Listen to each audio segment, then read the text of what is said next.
नमस्कार फ्रेंड्स, आज हम आपको HW80-BD12756 NZP मॉडल में ड्राइवर पीसीबी कैसे चेक करते हैं और कितना कितना वोल्टेज आता है वो हम आज आपको चेक करना बताएंगे। सबसे पहले हम पावर सप्लाई ऑन करेंगे, उसके बाद हम मीटर पे देखेंगे। यहाँ पे 3 कनेक्टर होते हैं। एक ये होता है जिसमें एसी सप्लाई आता है, एक ये मोटर का कनेक्शन है और दूसरा ये कम्युनिकेशन वायर है जो मेन पीसीबी से यहाँ पे वोल्टेज आता है। इसमें डीसी वोल्टेज आता है जो यहाँ पे कनेक्ट होता है ऐसे, और एलईडी अभी स्टेबल हो गई। अगर कोई कनेक्शन निकला होगा तो यहाँ पे एलईडी ब्लिंकिंग करने लगेगी। जैसे अभी हम कोई एलईडी निकालते हैं, तो उसको हम ये निकालते हैं तो ये निकाला। अभी यहाँ पे एलईडी देखना, अब ब्लिंकिंग स्टार्ट हो जाएगी।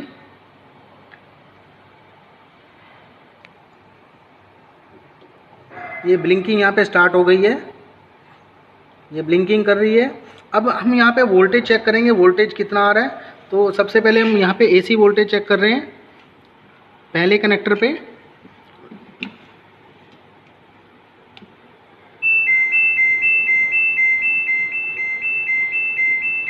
और यहाँ पे 230 वोल्टेज आ रहा है और सामने एरर भी डिस्प्ले हो रहा है। अभी देखिए FC1 एरर आ रहा है यहाँ पे। तो FC1 मीन्स के यहाँ पे कुछ प्रॉब्लम है, या तो एसी कनेक्टर कनेक्ट नहीं है या डीसी वाला जो कम्युनिकेशन वाला है ये कनेक्ट नहीं है। अब हम यहाँ पे डीसी वोल्टेज पे भी चेक करेंगे, यहाँ पे डीसी वोल्टेज कितना आ रहा है। तो डीसी वोल्टेज के मीटर को हम डीसी पे सेट करेंगे और कनेक्टर में हम चेक करेंगे। जैसे ब्लैक वायर है, ब्लैक में जो प्रॉप ब्लैक है वो डालेंगे और वोल्टेज चेक करेंगे यहाँ पे कितना वोल्टेज आ रहा है। देखेंगे हम यहाँ पे वोल्टेज कितना वोल्टेज आ रहा है। हमने लगाया है ब्लैक में और रेड में यहाँ पे 12 वोल्ट डीसी यानी कि 11.90 वोल्टेज आ गया है। अब हम चेक करेंगे ब्लैक में और ब्लू में कितना वोल्टेज आ रहा है। यहाँ पे 5 वोल्टेज आ रहा है, तो ये फ्लक्चुएट कर रहा है 5 वोल्टेज सिग्नल के रूप में। तो ये ऐसा हो रहा है यानी कि कम्युनिकेशन बन रहा है। और ब्लू में और हम एक बार रेड में चेक करेंगे कितना वोल्टेज यहाँ पे आता है। तो यहाँ पे वही 5 वोल्ट 6 वोल्ट 7 वोल्ट फ्लक्चुएट कर रहा है। इट मीन्स यहाँ पे कम्युनिकेशन आ रहा है। और आप देखेंगे ये इंडिकेटर जो है ये भी स्टेबल है। इन केस अगर ये वायर्स डिसकनेक्ट होता है तो ये इंडिकेशन जो है वो ब्लिंकिंग करने लग जाता है। ये हम इसको सपोज करो हम निकाल दिया है और ये अभी ये एरर देना स्टार्ट हो जाएगा, इंडिकेशन ब्लिंक हो जाएगा। जब ये मेरा कम्युनिकेशन मेन पीसीबी से ड्राइवर पीसीबी को कम्युनिकेशन आना बंद हो जाएगा। एलईडी ब्लिंकिंग करने लगा, प्लस यहाँ पे डिस्प्ले पे आपको FC1 एरर भी आ जाएगा। यहाँ पे देखेंगे, यहाँ पे FC1 एरर आ गया। अब ये वायर हम वापस से कनेक्ट कर देते हैं। यहाँ पे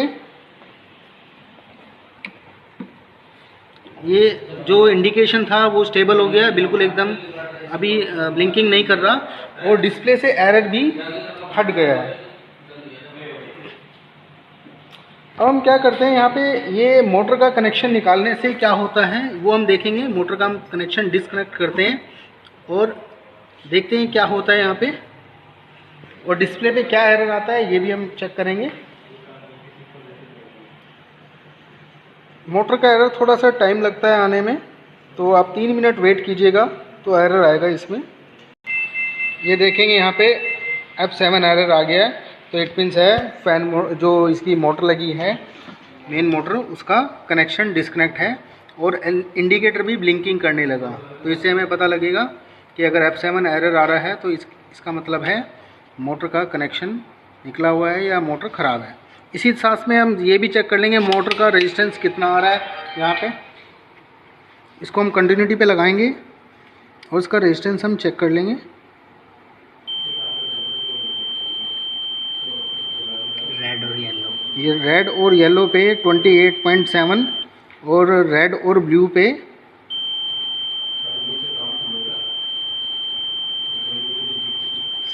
28.67। 0.1 में कोई फ़र्क नहीं होता है, वो मोटर चलने की वजह से थोड़ा सा वेरिएबल या मीटर की वजह से भी हो जाता है। 28.76 तो ये भी आ रहा है, तो इसका मतलब है इट मीन तीनों वाइंडिंग रेजिस्टेंस इक्वल आ रही है, तो मोटर भी सही है। दूसरा कनेक्टर देख लेंगे, इनमें कार्बन और रस्टेड नहीं होना चाहिए, अगर है तो आप इसको क्लीन करेंगे। Thank you.